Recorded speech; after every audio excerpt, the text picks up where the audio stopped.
प्रातः क्लास चल रहा था 17/5/1967। दूसरे पेज के मध्य में बात चल रही थी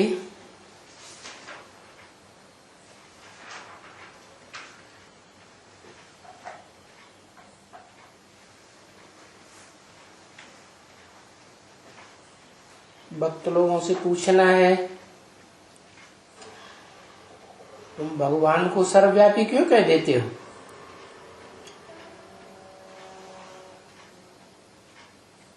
जबकि जानते हो इस सृष्टि रूपी रंगमंच पर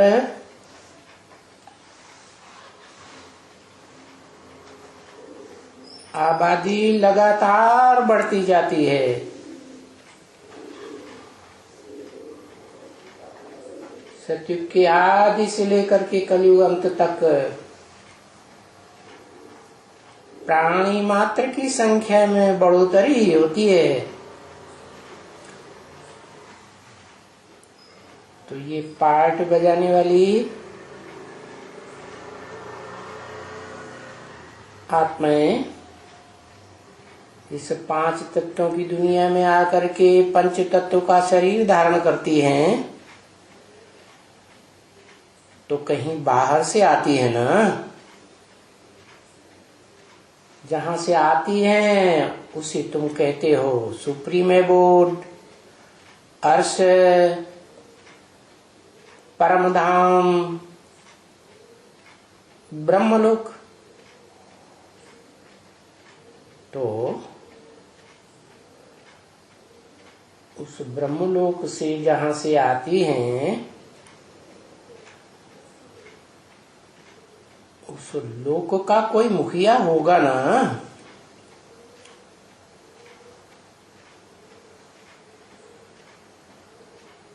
जो मुखिया है वो ब्रह्म महत्ता तत्व का मुखिया है और आत्माओं का भी मुखिया है, जो बिंदु बिंदु बिंदु बिंदु निराकार आत्माएं ब्रह्मलोक में पड़ी रहती है। नंबरवार इस सृष्टि रूपी रंगमंच पर आती है। कल पूर्व में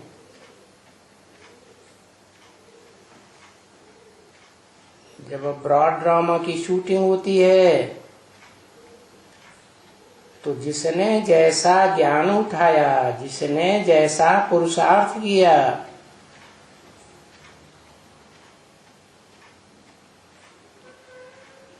उस परम ब्रह्म को, परम ब्रह्म में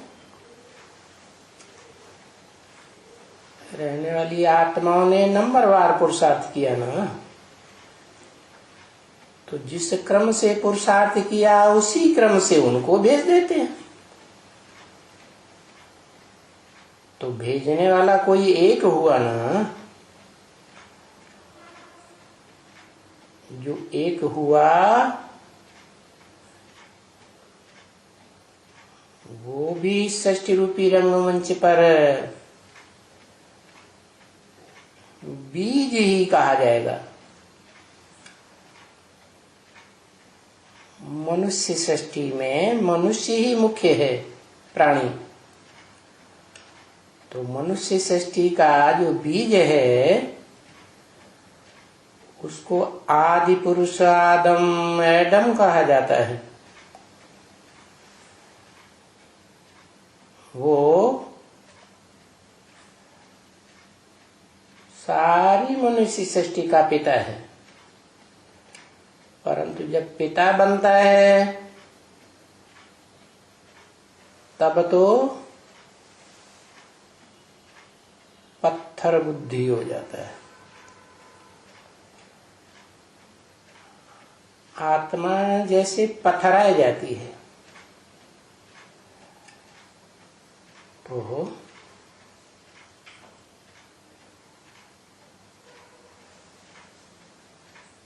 ब्रह्मलोक है, आत्माओं का लोक, बिंदु बिंदु निराकार आत्माओं का लोक है। उस लोक का जो मुखिया आत्मा है, सबसे जास्ती निराकारी स्टेज में रहने वाली है और जन्म मरण के चक्र से भी न्यारी है। गर्भ से उसका जन्म कभी होता ही नहीं। वो आत्मा इस सृष्टि पर आती है और उसी मुकर्रर रथ में प्रवेश करती है जो सारी मनुष्य सृष्टि का बीज है,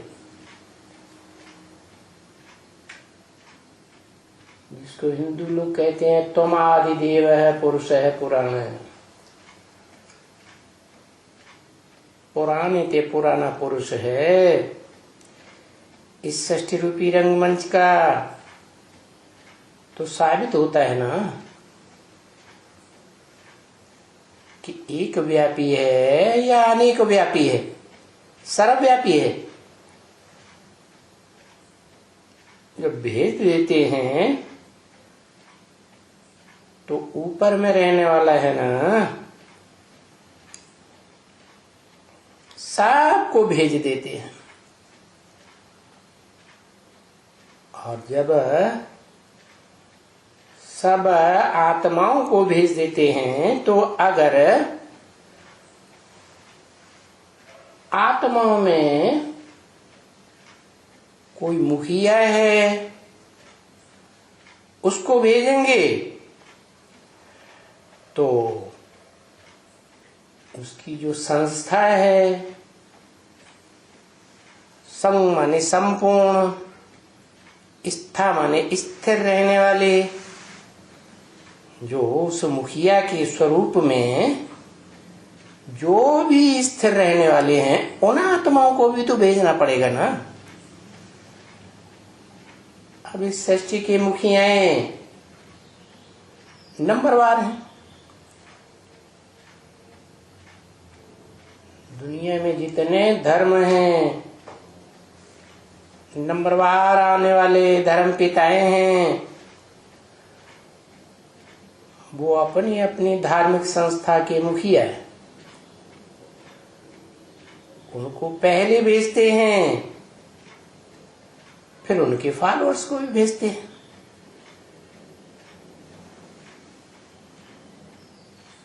उन धर्म पिताओं की बनाई हुई संस्था में उन फॉलोअर्स का आत्मा कहो, मन बुद्धि कहो, विशेष आस्था है। तो उनकी संस्था हो गई। संस्था का मतलब ये है, संग माने संपूर्ण, स्था माने स्थायी,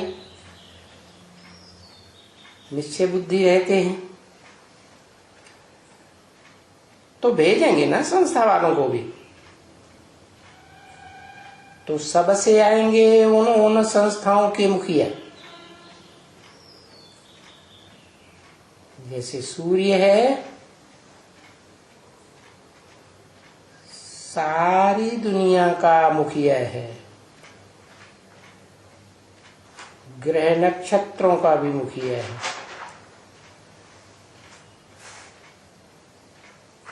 और इस पृथ्वी पर जहां जीवन है, आत्माएं आकर जीवन धारण करती हैं,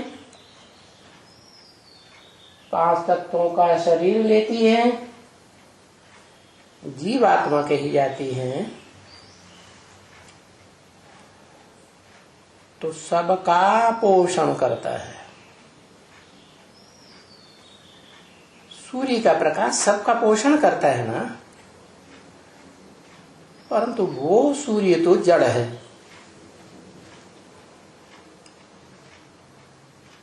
ये तो ज्ञान सूर्य की बात है। ज्ञान कोई जड़त्व में नहीं होता है। ज्ञान तो चैतन्य आत्मा में होता है। तो इस मनुष्य सृष्टि में जो मनुष्य सृष्टि के बाप को भी आकर के पत्थर बुद्धि से पारस बुद्धि बनाता है अपने संग के रंग से, तो वो इस सारी सृष्टि का जैसे ज्ञान सूर्य हो गया, जैसे सूर्य ग्रह नक्षत्र सितारों उपग्रह पृथ्वी जल वायु अग्नि आकाश और जो भी प्राणी मात्र है सबसे डिटैच होकर रहता है। सूर्य कोई में अटैच होकर रहता है क्या? सूर्य की कोई में आसक्ति नहीं आ सकती है, तो भी सबको प्रकाश देता है। ऐसे ही वो ज्ञान सूर्य शिव है। जो भी ज्योति बिंदु बिंदु आत्माएं हैं प्राणी मात्र की, मनुष्य मात्र की, देवात्माओं की, राक्षसी आत्माओं की, उन सब आत्माओं का बिंदु बिंदु निराकार आत्माओं का निराकार बाप है। वो गीता में अक्षर कहा गया है। एक ही आत्मा है जो इस सृष्टि रूपी रंगमंच पर आकर पार्ट भी बजाती है साकार शरीर के द्वारा। भले गर्भ से जन्म नहीं लेती, परंतु गीता में तो लिखा है प्रवेष्टुम, मैं प्रवेश करने योग्य हूं। तो मनुष्य सृष्टि का जो भी हीरो पार्टधारी बीज रूप आत्मा है उसमें परमानेंटली प्रवेश करती है और आत्माओं का मुखिया है। परंतु जब शरीर रूपी रथ में प्रवेश करती है तो जिस शरीर में प्रवेश करती है उस शरीर का जो मालिक है कौन? आदम, मनुष्य सृष्टि का बीज बाप। बीज को बाप कहा जाता है ना, तो उस बीज को आप समान बनाती है। माना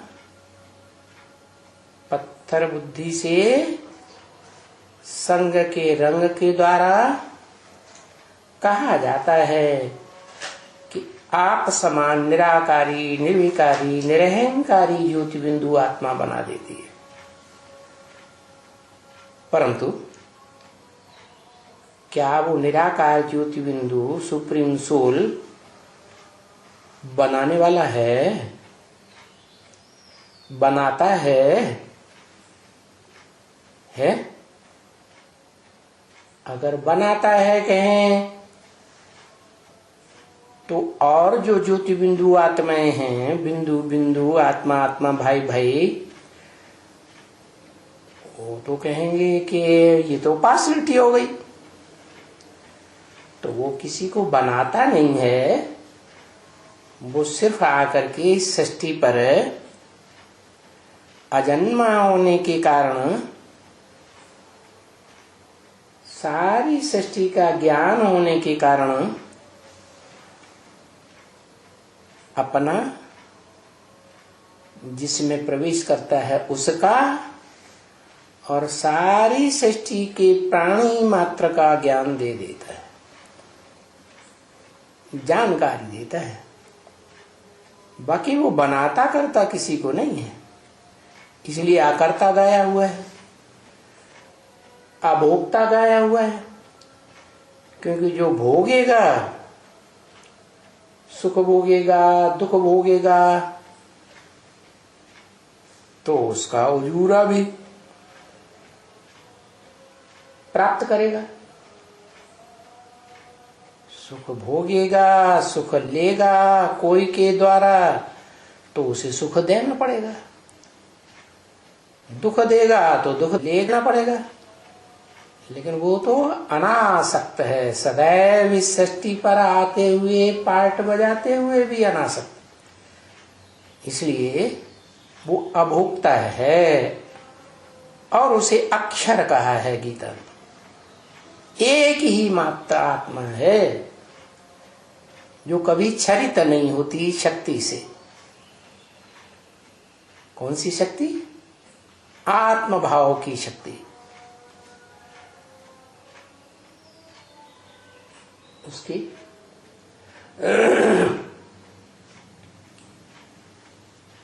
जो आत्म भाव की शक्ति है, जब इस सृष्टि रूपी रंगमंच पर आकर के मनुष्य सृष्टि के बाप में प्रवेश करती है, तो उस मनुष्य सृष्टि के बाप की आत्मा को कंट्रोल करती है, ज्योति बिंदु आत्मा को, या उसके शरीर को कंट्रोल करती है? शरीर को कंट्रोल करती है, क्योंकि वो शरीर ही 5 तत्वों का संघात है, उसे प्रकृति कहा जाता है। ये प्रकृति प्रकृष्ट रूप में कृति कही जाती है, रचना कृति माने। तो जो प्रकृति है, आदम का शरीर, 5 तत्वों का संघात, वो सुप्रीम सोल की भी प्रकृति है। तो जिसमें प्रवेश करता है उसकी भी प्रकृति है। क्या?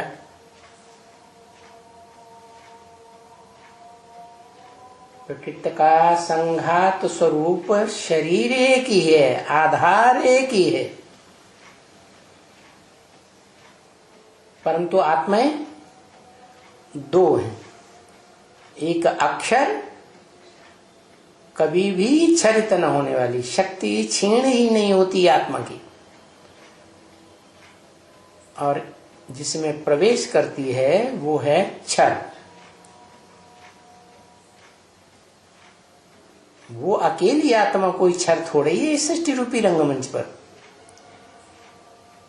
जितने भी प्राणी मात्र हैं, सभी आत्माएं क्षरित होने वाली है। इस सृष्टि रूपी रंगमंच पर जन्म बाई जन्म लेती जाती हैं, सुख भोगती जाती हैं, और शक्ति छीन होती जाती है।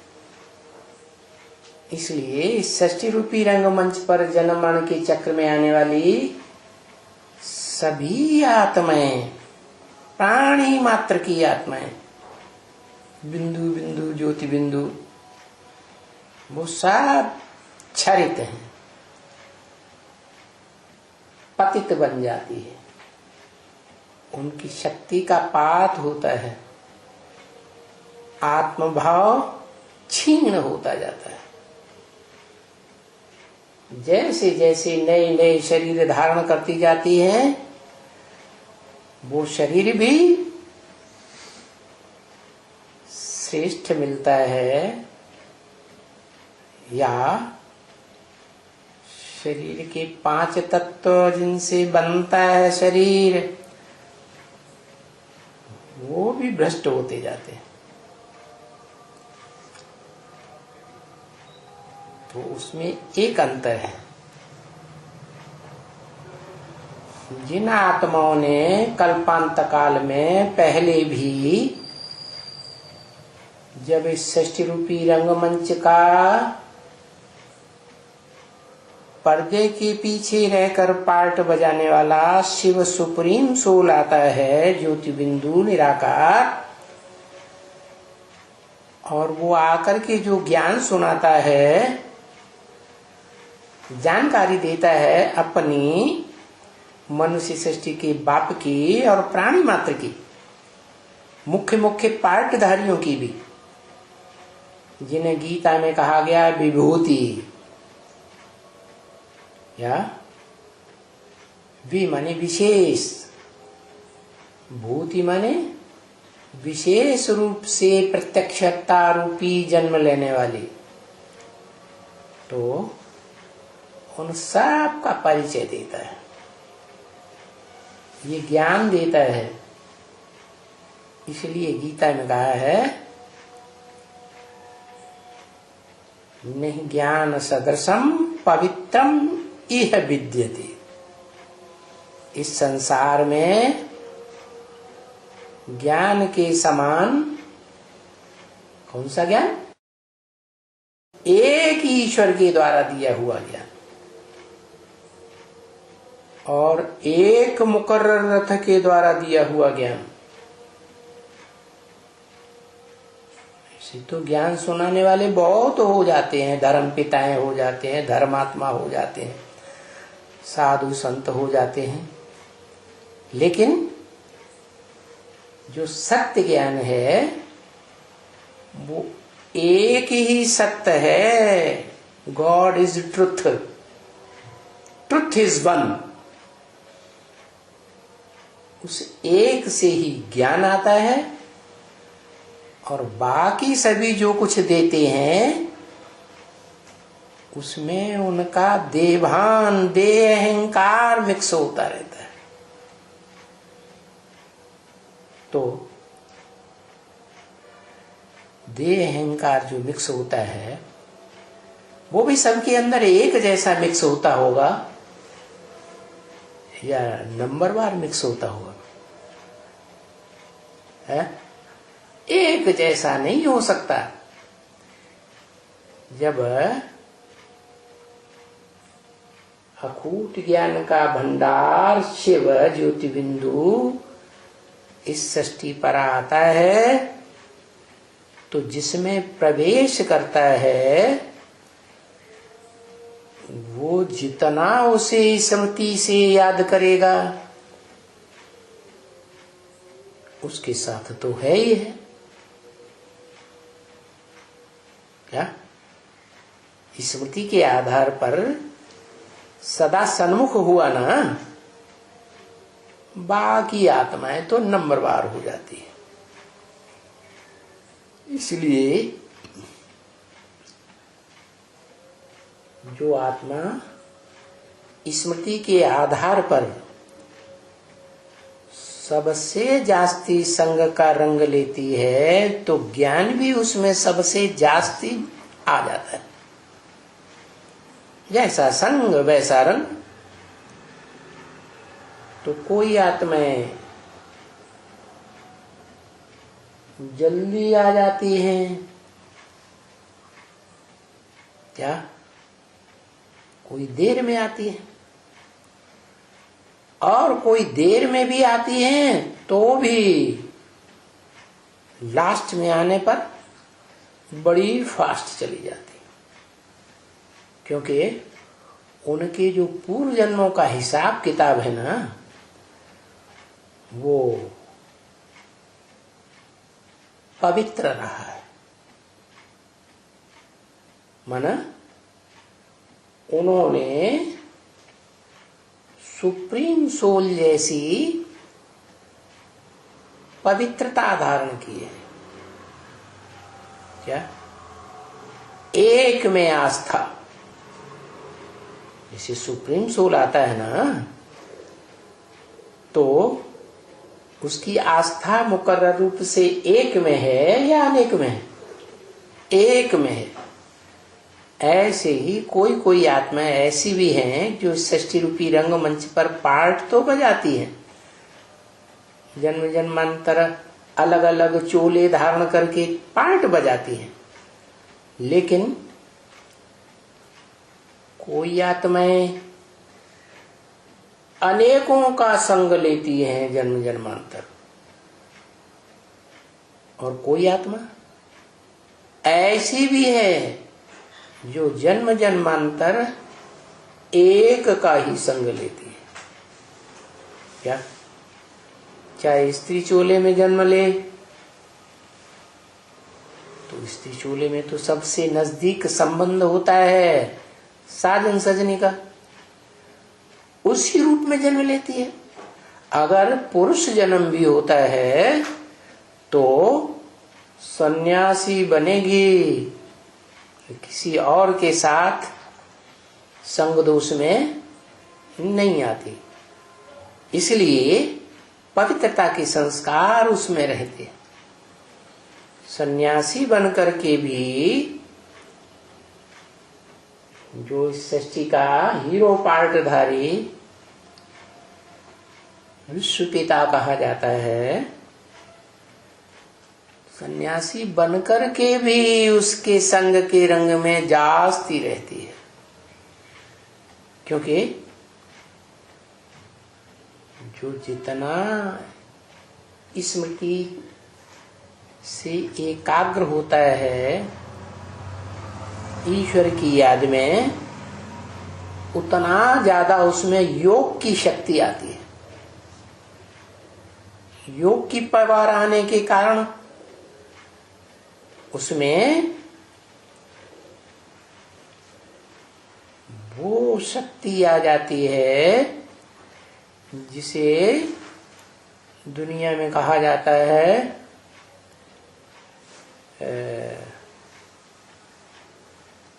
वशीभूत करने की शक्ति। क्या? ये एकाग्रता की शक्ति है। जितनी ज्यादा एकाग्रता होगी उतनी ही ज्यादा इस मनुष्य सृष्टि के प्राणियों को कंट्रोल कर सकती है। जैसे शास्त्रों में गाया हुआ है, ऋषि मुनियों के आश्रम में ऋषि मुनि का वातावरण इतना बुद्धि का पवित्र होता था, वाइब्रेशन, कि शेर और बकरी या गाय एक घाट पानी पीते थे। तो ये सारी बुद्धि की एकाग्रता की शक्ति की बात है। तो कोई आत्माएं वो एकाग्रता कम धारण करती हैं, कोई ज्यादा धारण करती है। पहले और बाद में आने का सवाल उतना नहीं है। कोई पहले आ जाती है नजदीक, लेकिन उनकी मन बुद्धि रूपी आत्मा जो है वो अनिश्चय बुद्धि होती है। पूरा निश्चय धारण करके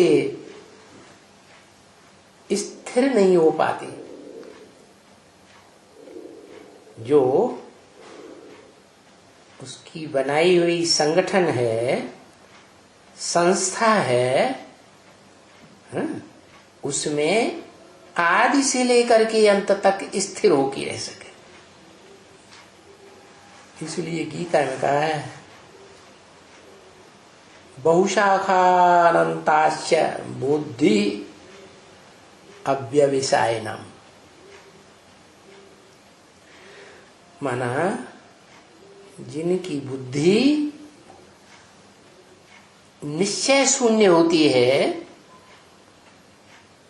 पक्का निश्चय धारण नहीं कर पाती हैं,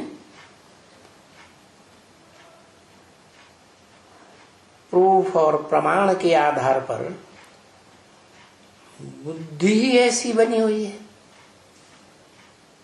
सुनी सुनाई बातों के आधार पर विश्वास कर लिया, अपनी बुद्धि का उपयोग नहीं किया, तो ऐसी आत्माएं निश्चय शून्य रह जाती हैं, अनिश्चय बुद्धि रह जाती हैं, और वो दूसरे दूसरे धर्म की शाखाओं में भ्रमित होती रहती है। बहुशाखा अनंताश्च, उनकी बुद्धि बहुत शाखाओं में जाने वाली बन जाती है। क्या? एक में स्थिर होकर नहीं रहती। और जिनकी जिनकी शाखाओं के संबंध में आएगी, संसर्ग संपर्क में आएगी, तो उनका संग का रंग लग जाता है। संग का रंग लगता है तो फिर वो स्टेज नहीं रहती जो स्वस्थिति बनाने वाला, सदैव स्वस्थिति में रहने वाला शिव बना सकता है। तो बताया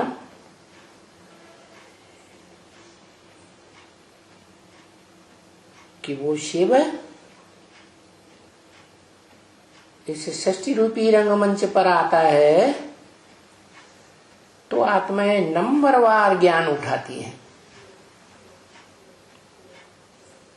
और जितना जैसा जितने ज्ञान उठाया उसी अनुसार उन आत्माओं को एकाग्रता प्राप्त होती है। किसके ऊपर एकाग्रता? एक के ऊपर एकाग्रता। किस एक के ऊपर?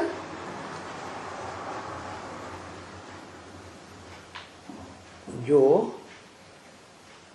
एक ही है ज्ञान देने वाला, बाकी सब अज्ञान देने वाले हैं।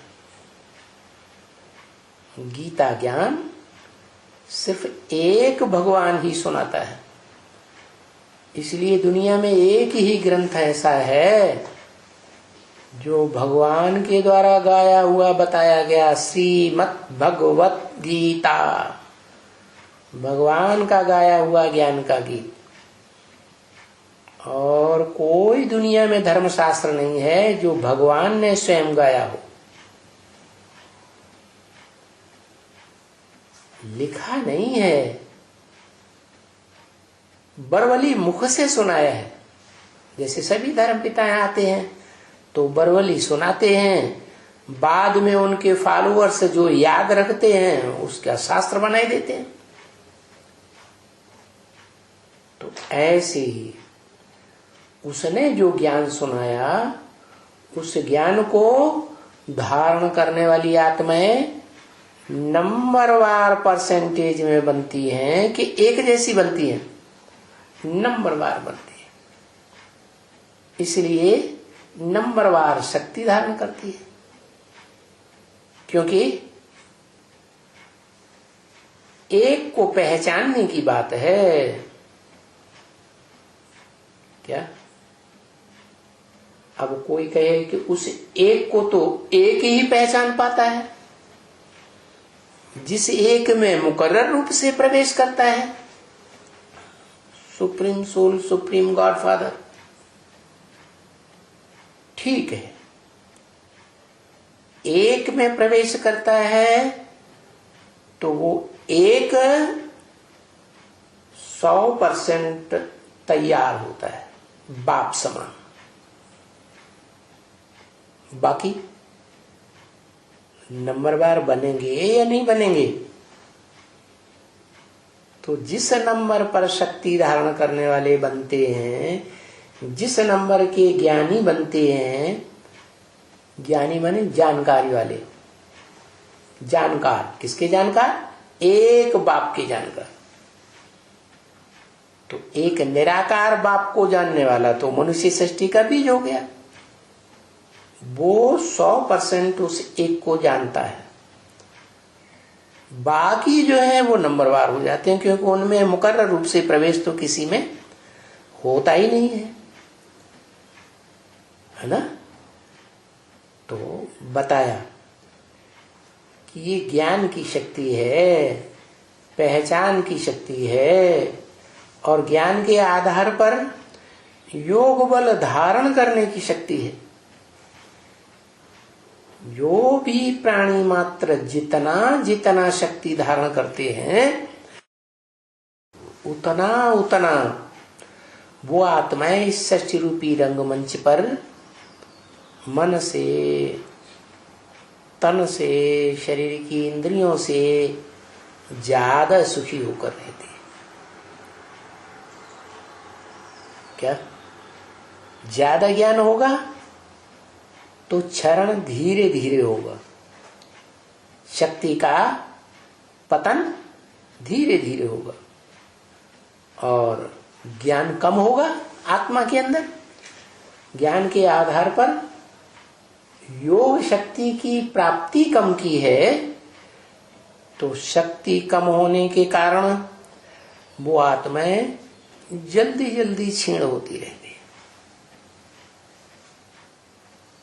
तो सारी बलिहारी है ज्ञान और योग की।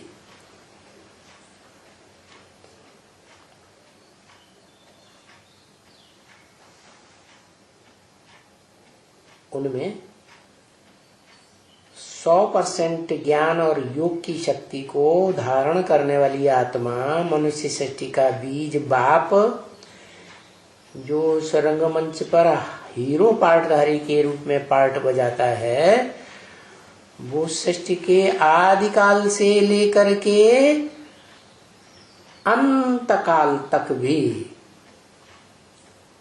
क्या धीरे धीरे क्षरित होता है।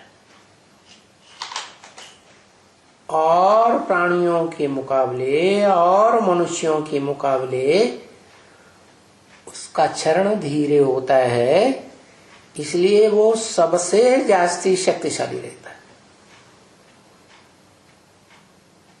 जन्म जन्मांतर उसे कोई क्या हार नहीं खिला सकता। किसी भी क्षेत्र में, साहित्य के क्षेत्र में भी, युद्ध के क्षेत्र में भी,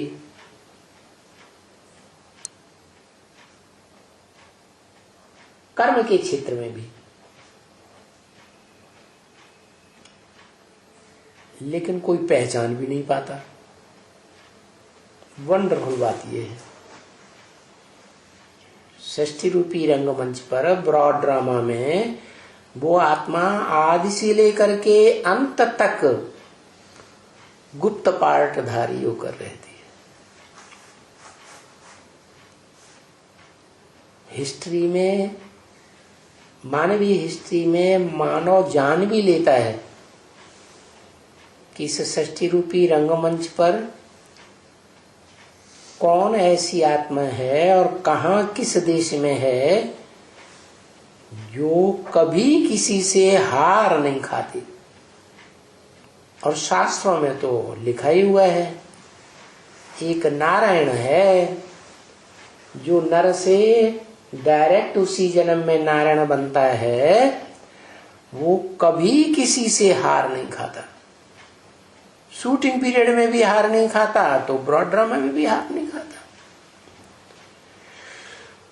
तो बताया ये वो ही आत्मा है जिसमें शिव प्रवेश करते हैं तो उसका शरीर रूपी घर ब्रह्मलोक बन जाता है। क्योंकि शिव का प्रवेश होना और जिसमें प्रवेश होता है उसको काम निकालने के लिए नाम देता है ब्रह्मा। अब अव्वल नंबर में जिसमें प्रवेश करता है तो अव्वल नंबर का ब्रह्मा परम ब्रह्म, जिसके लिए शास्त्रों में गाया हुआ है, गुरुर् ब्रह्मा गुरुर् विष्णु गुरुर्देवो महेश्वर, गुरु साक्षात परम ब्रह्म, तस्मै श्री गुरुवे नमः। वो परम ब्रह्म जो है तो तत्व, लेकिन तुरीय तत्व है, रहने का स्थान तो है, आत्माओं के रहने का स्थान है। क्या? जैसे इस साकार देवहान वाली सृष्टि में परिवार का बाप होता है, तो परिवार में जिन बच्चों का जन्म होता है वो बच्चे, जिन बच्चों का जन्म होता है परिवार में, वो बच्चे नंबरवार आते हैं ना, षष्ठी पर जन्म लेकर प्रत्यक्षता रूपी कोई बच्चा पहले जन्म लेता है अब्बा माँ बाप से, कोई बाद में जन्म लेता है। कहने को आता है माता से जन्म मिला, लेकिन माता जानती है कि बीज डालने वाला बाप कौन है। तो अगर परिवार में, जैसे मिजोरम में एक परिवार है, उस परिवार में सैकड़ों बच्चे और एक बाप से पैदा हुए, रानियां भी अनेक, माने माताएं भी अनेक नंबरवार, और उन माताओं से अनेक बच्चे पैदा हुए और पूरा परिवार संगठित खुशी खुशी रहता है, कोई झगड़ा नहीं, कोई लड़ाई नहीं। तो ये परंपरा है भारत की। जिस भारत में भगवान आता है तो ऐसी पारिवारिक व्यवस्था बनाता है जिसे वसुधैव कुटुंबकम कहा जाता है। क्या, कब, कैसे बनती है? एक बाप होने के कारण। आज इस सृष्टि पर जो भी मनुष्य आत्माएं हैं, अलग अलग धर्मों की अलग अलग बाप बनाए हुए, किसी को पता भी नहीं है क्या कि जैसे सागर एक है, मनुष्यों ने उसके नाम दिए हुए हैं अलग अलग, और 7 भागों में विभाजित कर दिया है। क्या ये अलगाववादी शक्तियां हैं, आत्माएं, धर्म पिताएं। क्या उस एक बाप को न जानने के कारण ऐसा होता है? क्या एक बाप कौन? जो मनुष्य सृष्टि का भी बाप है, और उस मनुष्य सृष्टि के बाप में परमानेंट आत्माओं का बाप भी प्रवेश करके पार्ट बजाता है। तो एक व्यापी हुआ या सर्वव्यापी हुआ? है एक व्यापी हुआ ना।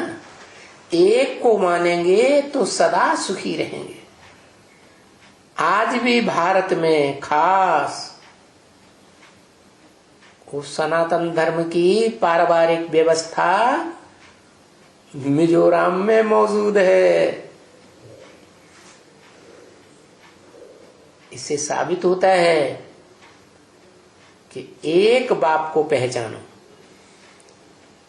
मनुष्य सृष्टि के बाप को भी पहचानो, और मनुष्यों में जो आत्मा है, ज्योति बिंदु बिंदु आत्मा, जिस बिंदु की यादगार भ्रकुटी में बिंदी लगाते हैं, जिस बिंदु आत्मा की यादगार आंखों में से रोशनी निकलती है, वो ज्योति बिंदु आत्मा निकल जाती है तो रोशनी चली जाती है। तो साबित होता है कि आत्मा ज्योति है, ज्योति का सूक्ष्म कण है। वो ऐसा रिकॉर्ड है जिसमें अनेक जन्मों का पार्ट भरा हुआ है। जैसे आजकल, पहले बड़ा बड़ा तवा आता था रिकॉर्ड का, डेग आती थी, फिर और सूक्ष्मता में गए तो कैसेट आने लगा, फिर और सूक्ष्मता में गए तो कैसेट से भी पहले वो आया बड़ा 1 घंटे का, क्या वीडियो कहते, क्या कहते थे उसको, बड़ा टैप काला काला आता था ना। हाँ, बाद में छोटी टैप निकल पड़ी। फिर क्या हुआ, फिर वो छोटी टैप में भी 1 घंटे का माल 2 घंटे का भरा जाता था, है। बाद में फिर VCD निकल पड़ी, है। और फिर बाद में क्या हुआ, है, ये मन बुद्धि की एकाग्रता की शक्ति से सारा होता है। तो बाद में DVD निकल पड़ा, DVD के बाद हार्ड डिस्क निकल पड़ा जिसमें ढेर सारा मैटर भरा जाता है। फिर छोटी सी चिप निकल पड़ी। अब वो एक से एक ताकतवर चिप बनाते जाते हैं। तो भला बताओ, क्या ईश्वरीय ताकत आत्मा में, ज्योति बिंदु में, अणु से अणु रूप छोटी सी आत्मा में अनेक जन्मों का रिकॉर्ड नहीं भरवा सकता? ये एकाग्रता की बात है। तो एक व्यापी की बात है। मूल अनेक व्यापी कहने से सारा अनर्थ हो गया। बुद्धि भटक गई सबकी, मनुष्यों की एकाग्र नहीं हो सकती। एक को पहचानेंगे कि किस एक मनुष्य में वो सुप्रीम सोल बाप प्रवेश करके अपने बड़े बच्चे का, जिसे बाप समान कहा जाता है, हिस्ट्री में मिसाल मौजूद है कि जो भी राजाएं हुए उन्होंने अपने बड़े बच्चे को राजाई दी। ये परंपरा सुप्रीम सोल बाप ही आकर डालता है। गीता में भी बोला है, मम वर्तमान वर्तन्ते मनुष्या पार्थ सर्वस्य। मेरे रास्ते का ही मनुष्य सब अनुगमन करते हैं।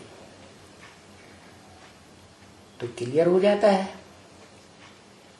कि जो भी अलग अलग धार्मिक संस्थाएं हैं, उनके धर्म पिताओं को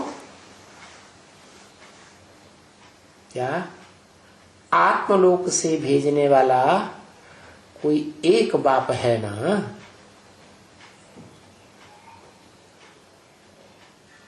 तो सबसे आगे आए ना कौन? धर्म पिता है। उन संस्थाओं के जो मुखिया हैं वो सबसे आगे आएंगे ना, है? क्या औरों के बीच में आएंगे? सबसे आगे आएंगे। तो बोलते भी हैं एक बात कि आओ,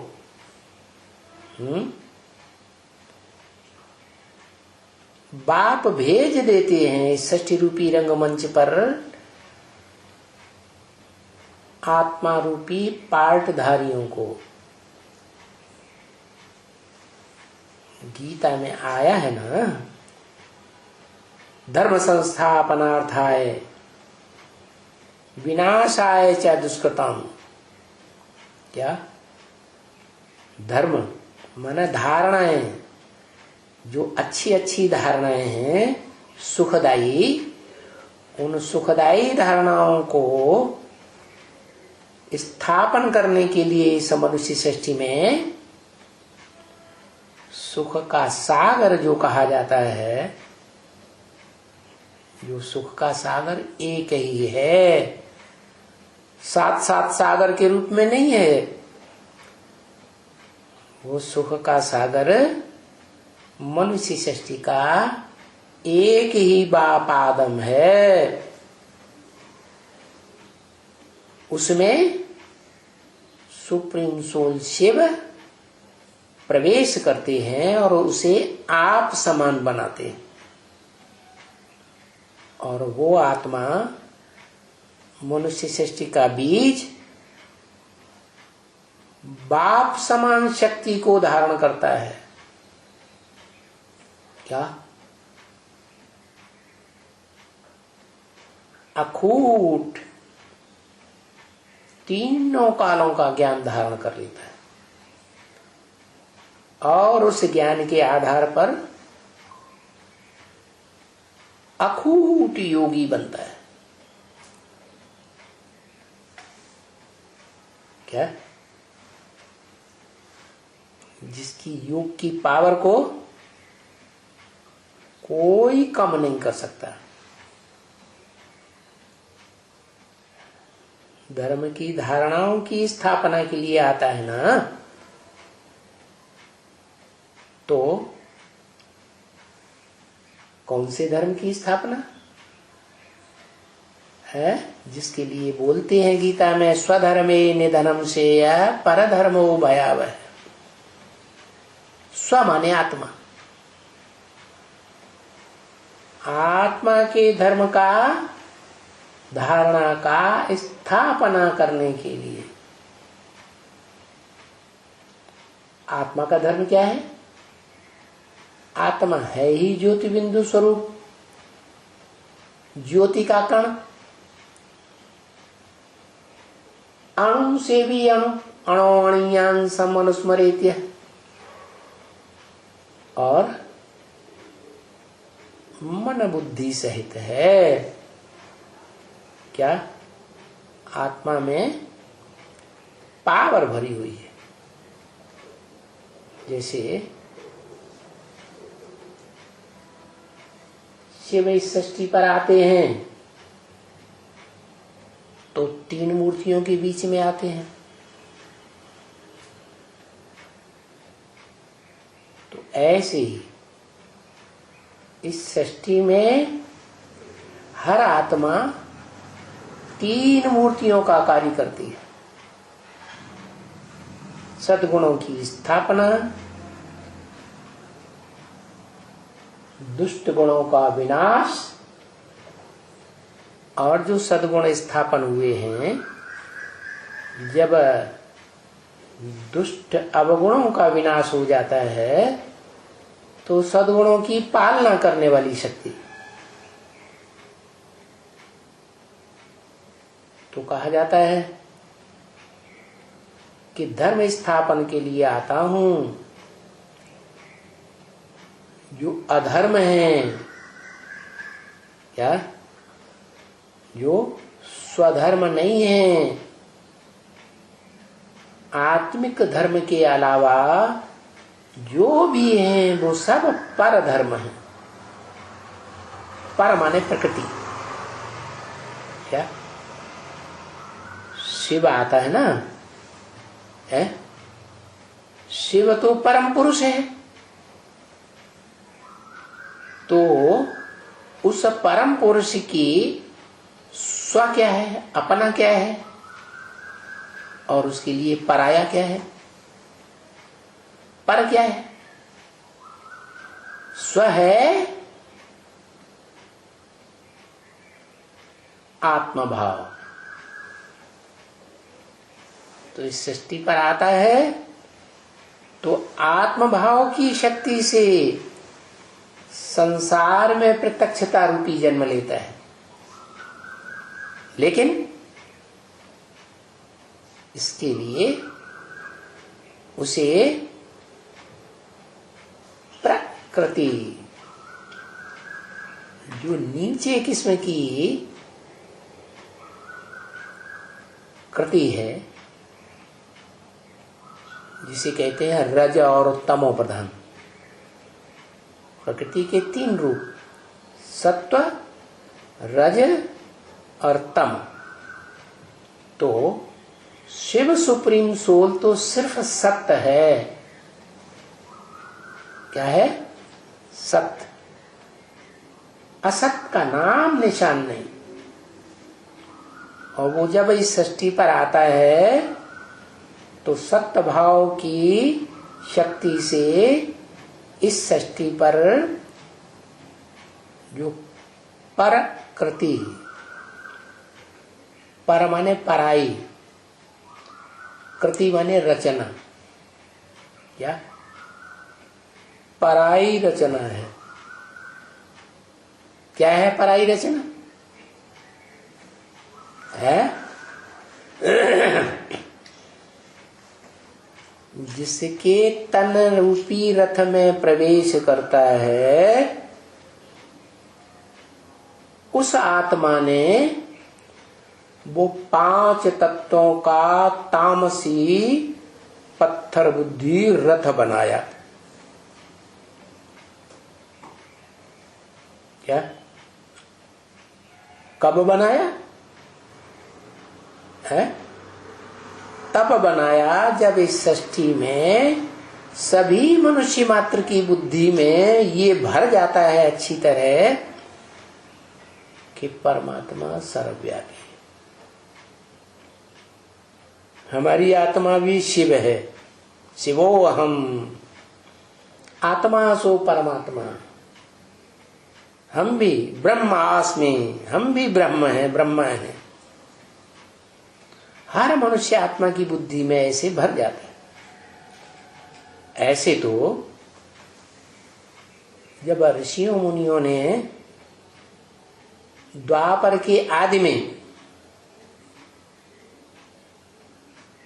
द्वापर भी तो आदि में सत्व प्रधान होगा ना, तो उस समय जो वेदों की रचना की थी, उन वेदों में से जो ऋग्वेद है, सत्यता को विशेष बताने वाला, उस ऋग्वेद में एक ऋचा आई है कि हे ईश्वर, पहले हम तुम्हें सर्वव्यापी नहीं मानते थे, अब सर्वव्यापी मानने लगे। ऐसी एक ऋचा आई है। तो वेदों में तो पहले ही बता दिया कि द्वैतवादी युग में जब ये लिखा पट्टी होती है, भोज पत्रों पर शास्त्र लिखते हैं भांति भांति के मनुष्य, तो बता दिया कि एक व्यापी का ज्ञान उड़ जाएगा और सर्वव्यापी का ज्ञान फैल जाएगा। जैसे पहले मुसलमान कहते थे खुदा अर्श में रहता है, फर्श में नहीं रहता। फिर अभी मुसलमान क्या कहने लगे? जर्रे जर्रे में है। तो बताओ, ऐसी स्थिति जब दुनिया की हो जाती है तो उन धर्म संस्थाओं में जो भी धर्म पिताएं हैं और उनके फॉलोअर्स हैं और ढेर की ढेर आत्माएं उतरती हैं, उन मनुष्यों का मूल जन्मदाता आत्मा आदम उन बच्चों के मोह में आ जाता है। क्या क्या समझ में आया? संग के रंग में आ जाता है। अंतिम जीवन में, अंतिम जीवन में पक्का पक्का बुद्धि में भर जाता है ईश्वर सर्वव्यापी। और उस समय जब शिव आते हैं और उस मनुष्य सृष्टि के बाप में प्रवेश करते हैं, तो वो तो दिव्य जन्म लेते हैं। कैसा जन्म? और मनुष्य आत्माओं की तरह जन्म नहीं लेते, देव आत्माओं की तरह जन्म नहीं लेते, भूत प्रेत आत्माओं की तरह भी जन्म नहीं लेते। भूत प्रेत आत्माएं प्रवेश करती हैं तो चेहरा मोहरा बदल जाता है। क्या? प्रवेश करती हैं तो दो दो बातें करने लग पड़ती। ऐसे कुछ नहीं। सूक्ष्म शरीर तो और ज्यादा शक्तिशाली होता है भूत प्रेतों का। तो जिसमें प्रवेश करती है उसको ओवर पावर कर लेती है, अपने कब्जे में कर लेती है। शिव को तो सूक्ष्म शरीर है ही नहीं, वो तो सिर्फ हल्की फुल्की ज्योति बिंदु आत्मा है, और सदैव ज्योति बिंदु आत्मा सत्य स्टेज वाली है, सत्य धाम की रहने वाली है। तो जब प्रवेश करती है हल्के फुल्के होने के कारण, तो जिसमें प्रवेश करती है उसको पता ही नहीं चलता कब आई और कब चली गई। जैसे ब्रह्म वाक्य मुरली में बोला, मैं कब आता हूं कब चला जाता हूं किसी को पता ही नहीं चलता। ब्रह्मा को पता चलता है क्या? नहीं। इसे दादा लेकर आए, ब्रह्मा को भी पता नहीं चलता। तो अब ब्रह्मा नामधारी तो बहुत है, चतुर्मुखी ब्रह्मा, पंचमुखी ब्रह्मा। तो उनमें जो अव्वल नंबर ब्रह्मा है, परम ब्रह्म कहा जाता है, उसको भी पता नहीं चलता कब आया कब चला गया। उसे भी अंदर में यही भरा हुआ है, शिवो हम। तो उस सत्संग में शिव तो आकर अपना कार्य करता है, गीता ज्ञान सुनाता है। क्या करता है? वही गीता ज्ञान जो कल्पांत काल में सृष्टि के आदि में सुनाया था, वही गीता का क्लैरिफिकेशन देता है।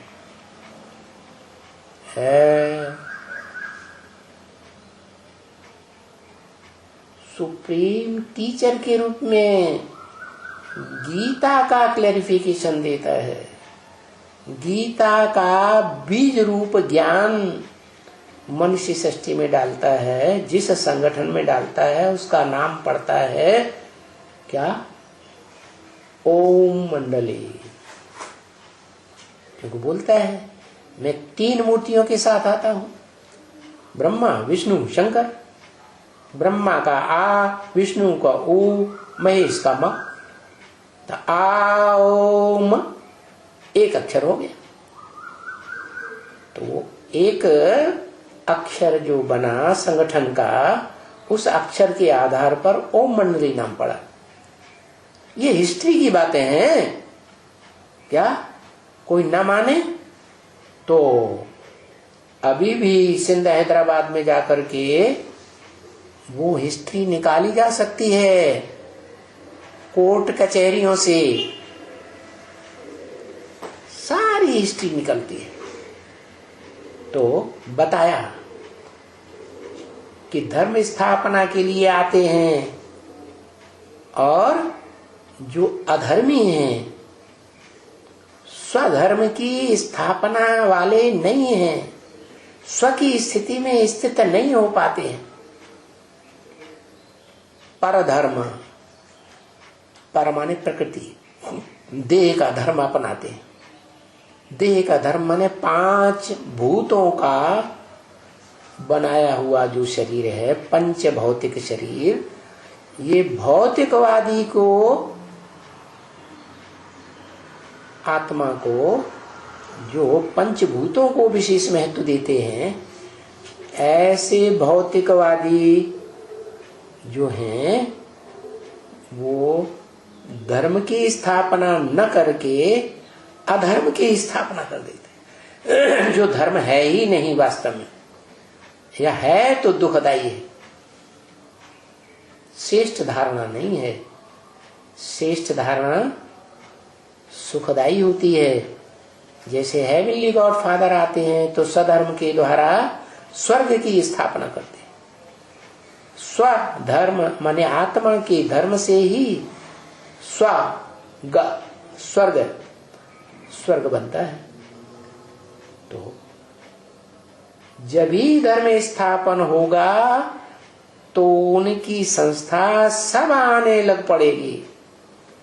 क्या? चाहे वो सुप्रीम सोल इस सृष्टि पर आता है, जो सदैव स्वस्थिति में रहने वाला है, वो इस सृष्टि पर आता है, तो उसके पीछे पीछे स्व माने आत्मा के धर्म में स्थिर होने वाली आत्माएं, जिन्हें रुद्रमाला कहा जाता है,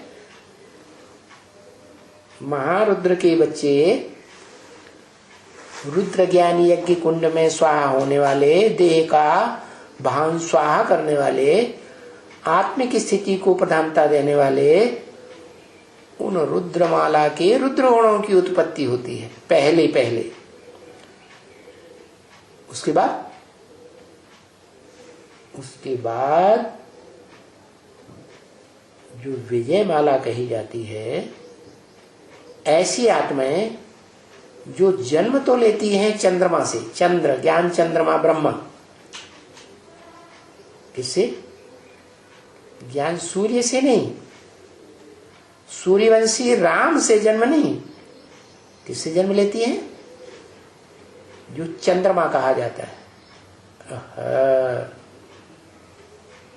चंद्रमा आधा समय कृष्ण पक्ष, आधा समय शुक्ल पक्ष। कृष्ण पक्ष है तो अज्ञान अंधकार की रात्रि फैलती है, और जो शुक्ल पक्ष है तो ज्ञान माने रोशनी, रोशनी रहती है। तो दोनों पार्ट बजाने वाली वो आत्मा इस षष्ठी रूपी रंगमंच पर चंद्रमा कही जाती है। वो ज्ञान चंद्रमा ब्रह्मा जो शंकर के मस्तक में दिखाया जाता है, क्योंकि जो बाप होता है बच्चे को प्यार में सर के ऊपर उठा लेता है, ऐसे ही वो ज्ञान चंद्रमा के रूप में पार्ट बजाने वाली आत्मा जो बच्चा बुद्धि रहती है लंबे समय तक, क्या कितने साल तक? 80-90 साल तक भी बच्चा बुद्धि रहती है। बीच बीच में आत्मिक स्टेज धारण भी करती है, फिर देहभान में जाती है, अज्ञान में जाती है। तो उस ज्ञान चंद्रमा के बच्चे इस षष्ठी पर आने लगते हैं।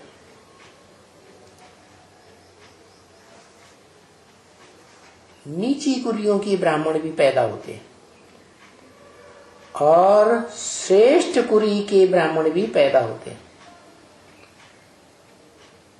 रुद्रगण वाली आत्माएं भी आती हैं, ब्रह्मा के बच्चे बनते हैं, और उन रुद्रगणों के सूर्यवंश में कन्वर्ट होने वाली ब्रह्मा की 100% ब्रह्म वाक्यों को धारण करने वाली आत्मा वो भी आती है, जो चंद्रवंश से अपने को सूर्यवंश में कन्वर्ट कर लेती है। तो जैसे जैसे धर्म पिताएं आते हैं वैसे वैसे धर्म की स्थापना होने लग पड़ती है। उन धर्म पिताओं के सब फॉलोअर्स आने लग पड़ते हैं। शूटिंग पीरियड में भी आते हैं, ज्ञान में आते हैं, आत्मा बनते हैं, आत्मिक स्वरूप धारण करते हैं, और ब्रॉड ड्रामा में भी आते हैं, आत्मलोक से आते हैं और देह धारण करते हैं। पहले स्वर्ग में जो आते हैं वो स्वस्थिति वाले होते हैं, तो स्वर्ग में आकर सुख भोगते हैं। वो आधा समय स्वर्ग और फिर आधा समय है मानवीय हिस्ट्री, मनुष्य रूप में आए धर्म पिताओं के द्वारा बनाई हुई हिस्ट्री। मनुष्य को नर कहा जाता है, तो वो नर नंबरवार नरक पैदा करने वाले हैं। वो नार की षष्ठी कही जाती है द्वैतवादी द्वापर युग से, जहाँ दो दो धर्म पिताएं, दो दो धर्म, दो दो राज्य, दो दो कुल, दो दो मतें, दो दो भाषाएं इस दुनिया में आरंभ हो जाती है। तो फिर उनके फॉलोअर्स भी वैसे ही होते हैं। तो देखो क्या हुआ, तुम बच्चे जान गए हो कि देखो पहले पहले जो संस्था इस सृष्टि पर आती है वो देवी देवताओं की आती है, क्योंकि जो वास्तव में ईश्वर है, क्या ईश माने शासन करने की शक्ति वाला, वर माने श्रेष्ठ ते श्रेष्ठ, उस ईश्वर की संस्था क्या करती है, ईश्वर आकर के नर को नारायण जैसा बनाता है। तो जो नारायण जैसे बनते हैं नंबरवार, वो है देवी देवताओं की संस्था, 16 कला संपूर्ण। इस बात को तुम जान चुके हो कि हेवनली गॉडफादर आते हैं तो हेवन की रचना रचते हैं। उस हेवन में जिन्होंने उस हेवन को जीता है, नरक की दुनिया में रह करके जो नारकीय धर्म पिताएं हैं, नरक बनाने वाले, उनसे ज्ञान का युद्ध करके उस स्वर्ग को जीत लिया। इसलिए उसका नाम अंग्रेजों में पड़ा है विन। क्या जीत लिया है, ये बात तुम बच्चे जानते हो कि ये पहले पहले ये संस्था स्थापन होती है इस सच रूपी रंगमंच पर। ओम।